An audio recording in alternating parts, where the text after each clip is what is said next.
Mabilis talaga ang karma. Heto na nga ang ganti ng Amerika at ng bansang Canada laban sa China dahil sa mga agresibong aksyon na ginagawa nito sa Pilipinas. Tila nagmamakaawa na nga ang China at nakikiusap para alisin na ang mga ipinataw na mga sanctions sa mga produktong made in China. Retiradong opisyal ng US Air Force hinikayat ang Pilipinas na gamitin na ang Mutual Defense Treaty nito sa Amerika para tuluyan ng patahimikin ang China. Mas matibay na suporta para protektahan ang mga maritime border sa bahagi ng West Philippine Sea, ipinangako naman ng isang mataas na opisyal ng US Navy. Samantala, US military nagbigay ng matinding banta sa Beijing hinggil sa marahas at mapanganib na aksyon na ginagawa nito sa West Philippine Sea. Ako po si Roy Zen, welcome sa Kien Thoughts. Kung hilig mo ang mga ganitong videos, mag-like at mag-subscribe para lagi kang updated sa mga susunod na upload.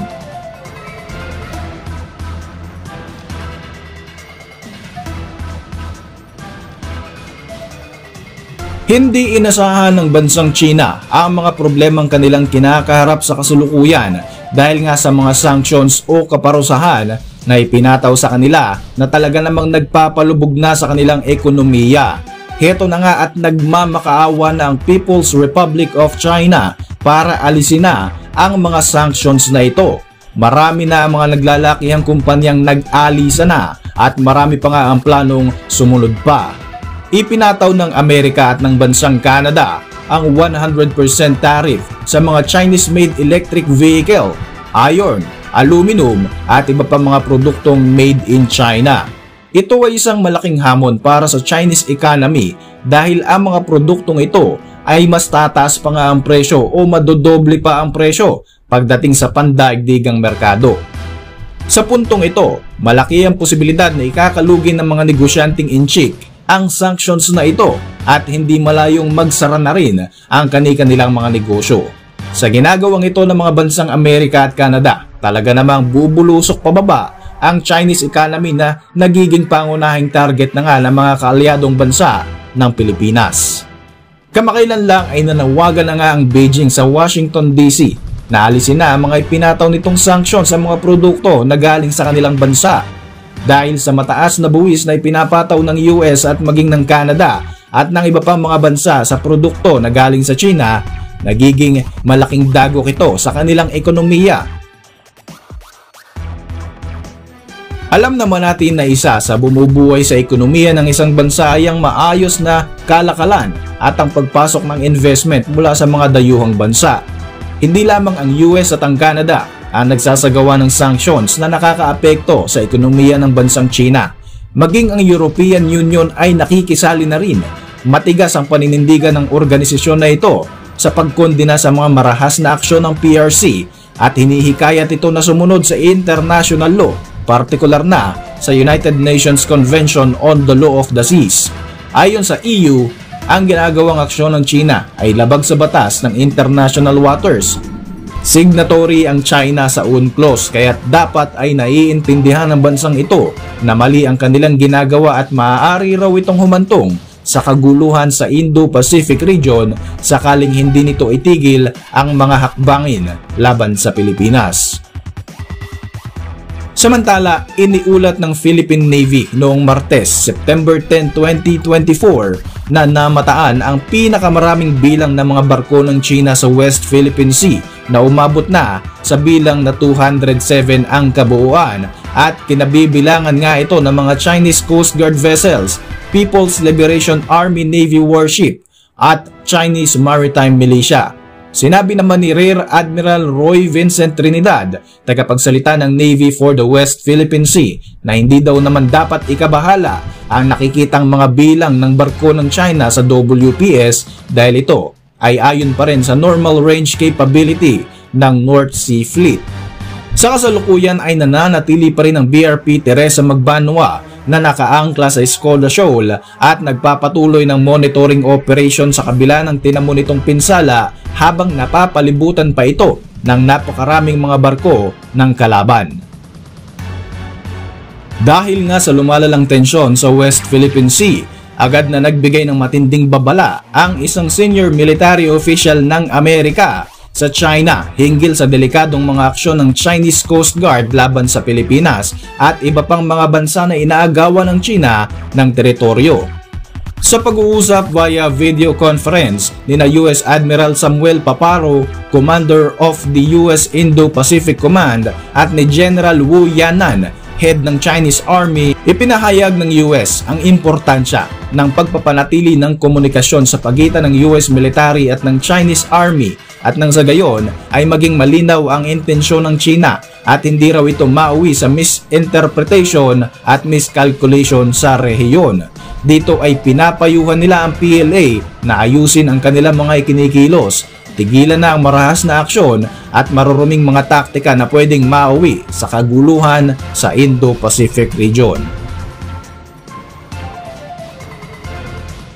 Bukod dito ay sinabi naman ng komandante ng US Marine na committed sila para tumulong sa Armed Forces of the Philippines, lalo na sa pagpapalakas ng maritime domain awareness ng ating bansa. Ito ay ang kakayahan ng Pilipinas na protektahan at ma-detect ang mga pumapasok na panganib sa loob ng ating territorial waters. Ito ang binigyang diin at ipinangako ni US Marine General Eric Smith kay AFP Vice Chief Lieutenant General Arthur Condura sa naging courtesy call ng US General sa Camp Aguinaldo nitong Lunes. Napag-usapan din ng dalawang military leaders ang mga paparating na maritime training security ng naval forces ng US at Pilipinas. Ang pagbisita nito ni General Smith ay pagpapakita ng commitment ng Amerika at kahandaan itong tumulong sa ating bansa sakaling i-invoke natin ang Mutual Defense Treaty. Dito ay mapapag-aralan din ang mga posibleng future cooperation sa pagitan ng magkaalyadong bansa patungo sa isang mapayapa at maunlad na Indo-Pacific region.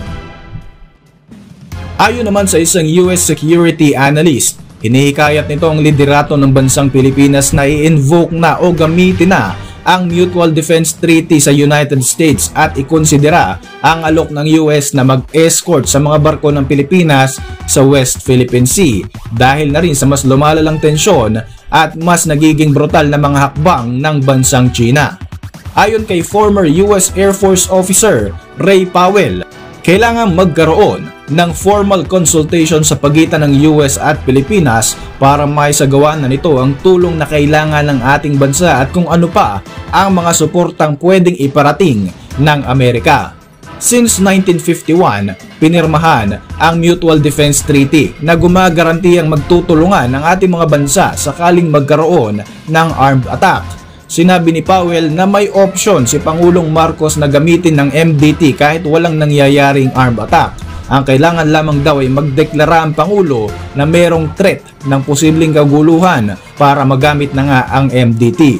Ayon kasi sa Article 3, pinapayagan ng MDT ang consultation para mas maging malinaw ang implementation nito, lalo na nga sa sitwasyon ng ating bansa sa kasalukuyan laban sa China. Sinabi ni Powell na kung gusto raw ng Pilipinas na totoong tumigil ang China sa ginagawa nito sa West Philippine Sea, kailangan bigyan daw natin ng dahilan ang China para tumigil.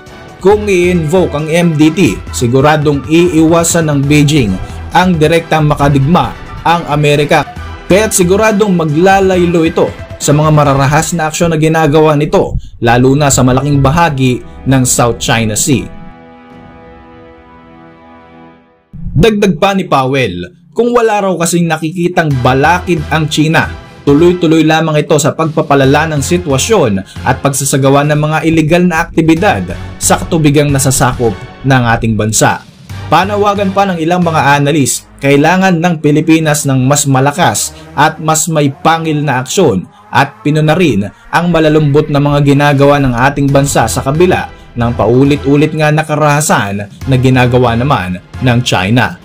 Ayon kay Dr. Carlyle Thayer, Emeritus Professor sa University of New South Wales at Australian Defence Force Academy, isang katangahan na raw ang ginagawa kapag paulit-ulit at malalambot ang mga aksyon laban sa malakas at mas agresibong kalaban. Binigyang din ito na kailangang tigasan ng Pilipinas ang approach dahil walang mangyayari kung palaging dadaanin sa malambot na diplomasya ang mga isyong ito.